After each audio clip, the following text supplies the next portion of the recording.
आप तो अक्सर ये भारतीय मीडिया पर जाकर उनके जहरीले प्रोपेगेंडे को बड़े अच्छे तरीके से काउंटर भी करते हैं, पाकिस्तान का मौक़िफ़ भी रखते हैं। आप बताइएगा इतना नेगेटिव माइंडसेट क्यों है? क्या पाकिस्तान दुनिया में अमन चाह रहा है, ये इंडिया से बर्दाश्त नहीं हो रहा है? सलमान भी, पाकिस्तान की डिप्लोमेटिक विक्ट्री, पाकिस्तान की मिलिटरीली जो हम लोगों ने उनको गुज़श्ता साल इबरतनाक शिकस्त दी, ये बर्दाश्त नहीं हो रहा उनसे। वैसे तो ये सिलसिला गुज़श्ता साल से शुरू नहीं हुआ, अब जब से ये 11 साल हो चुके हैं जो घटिया शैतानी टोला भारत में इस वक्त इक़्तिदार के सिंहासन पर विराजमान है, तब से उन्होंने ग्रेजुअली गोदी मीडिया के थ्रू ऐसी नफ़रत का प्रचार किया और आज भारत खुद उसका शिकार हो गया। इब्तिदा में मसाइल ये थे कि जो शख्स मोदी के खिलाफ बात करता था उसको भारत में गद्दार कह दिया जाता था, लोग डर गए, सहम गए। अब लोगों का डर ख़त्म हो गया। गुज़श्ता साल पाकिस्तान ने जो भारत को शिकस्त दिया, पाकिस्तान का तो पूरी दुनिया में इमेज तब्दील हुआ सो हुआ, भारत में मोदी की हुकूमत एक्सपोज हो गई। और आज लोग सवाल कर रहे हैं कि जनाब 11 साल से जो झूठा मंजन तुमने हमें बेचा, 11 साल से तुम कहते रहे कि मैंने पाकिस्तान को आइसोलेट कर दिया, 11 साल से तुम कहते रहे कि हम जब भी पाकिस्तान के मध्य मुकाबिल होंगे हम पाकिस्तान को पिछाड़ देंगे। उन्होंने तो तुम्हारे रफाल तक गिरा दिए, तुम्हारी 26 मिलिट्री इंस्टॉलेशंस को हिट कर दिया, तुम्हारे S-400 की बैटरीज को तबाह कर दिया। आलमी सतह पर तुम खुद को जो इस खित्ते का प्रधान समझते थे, चौधरी समझते थे, तुम्हारी चौधराहट का तख्ता उलटकर उन्होंने फेंक दिया। तो क्या झूठ तुम लोग बेचते रहे। और अभी जो पाकिस्तान की ये ईरान और अमेरिका के मामले में पाकिस्तान की जो काविशें थी, उसके बाद जो पाकिस्तान की इमेज सामने आई है, आप यकीन करें सलमान भाई, मैं ये बात जो कर रहा हूँ ये एग्जैजरेटेड बात नहीं होगी।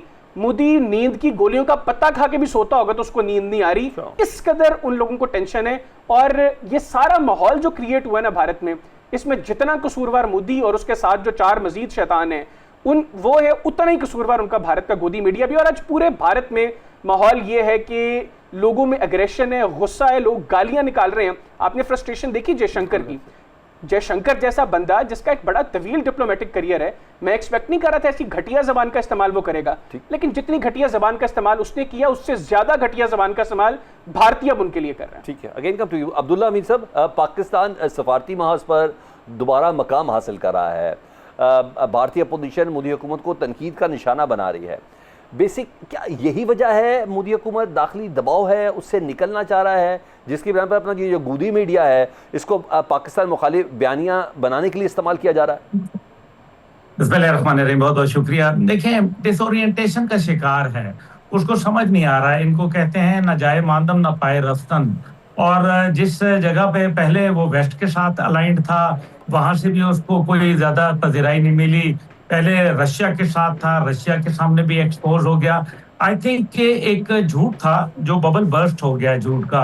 और अब जो अंदरूनी सतह के ऊपर जो हिंदुत्व का प्रचार था और नथुराम गॉडसे की थ्योरी को आगे फरोग देना था, वो भी नहीं चला, क्योंकि लिबरल और सेकुलर हिंदुस्तान जो था वो तो नेहरू और गांधी का जो हिंदुस्तान था उसको तो इन्होंने मार डाला। और यही वजह है कि जो कातल थे गांधी के, उनको इन्होंने अपना आइडियल मानना शुरू कर दिया। ये एक बहुत बड़ी वजह है कि जो भारत के अंदर जो एस्टैब्लिशमेंट है और जो उनकी सिविल ब्यूरोक्रेसी है, वो नरेंद्र मोदी को एक खतरा समझने लगे हैं। और वो ये समझ रहे हैं कि आने वाले वक्तों में नरेंद्र मोदी भारत को तोड़ के जाएगा। और उसका अमल आप देख लें कि जब पाक भारत जंग हुई तो तकरीबन उस टाइम पे 33 आजादी की वहां तहरीकें चल रही थी, जो अब बढ़ के तकरीबन 90 के करीब हो गई। और खास तौर पे जो सिलीगुड़ी कॉरिडोर आगे करके जो सिलसिला है, जिसको हम चिकन नेक के जानते हैं, 7 स्टेट्स जिनको कहा जाता है, वो तो आप समझे कि बस अब दिन गिने गए हैं कि वो कब अलहदा हो भारत से। तो ये भारत अपना अंदरूनी तमाम जो उनका गमो गुस्सा है, जो उनकी नाकामियां हैं, वो पाकिस्तान पर डालना चाहता है।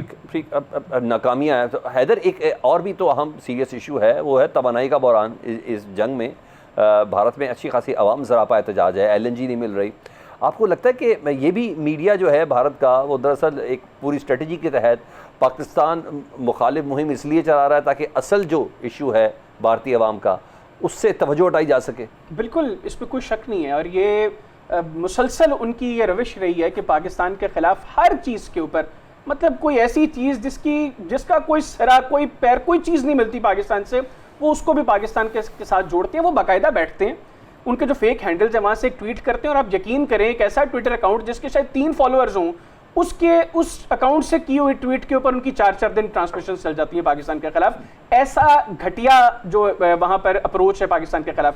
बाकी जहां तक बात की आपने एनर्जी क्राइसिस की, इस खित्ते में सबसे ज्यादा मुतासर भारत हो रहा है इस जंग से, लेकिन यहां पर भी ये बर्दाश्त नहीं हो रहा। आपने एलपीजी और एलएनजी की बात की, वहां पर लोग कितारों में लगे एलपीजी की सिलेंडर्स हाथों में लिए मर गए, लेकिन भारतीय मीडिया ने उसके ऊपर जो है वो बहुत कम रिपोर्टिंग की। कुछ सेन वॉइसेस जो थी वहां पर, यकीनी तौर पर वहां पर भी अकलमंद लोग हैं, ज़ीशऊर लोग हैं, उन्होंने उसके ऊपर जरूर आवाज उठाई, लेकिन भारतीय मीडिया की तरफ से मुकम्मल खामोशी है, क्योंकि उनको एक ही टास्क दिया गया है कि आपने नफरत का प्रचार करना है पाकिस्तान के खिलाफ, मुसलमानों के खिलाफ, सिखों के खिलाफ, ईसाइयों के खिलाफ, और वो बिल्कुल उसके ऊपर काम कर रहा है।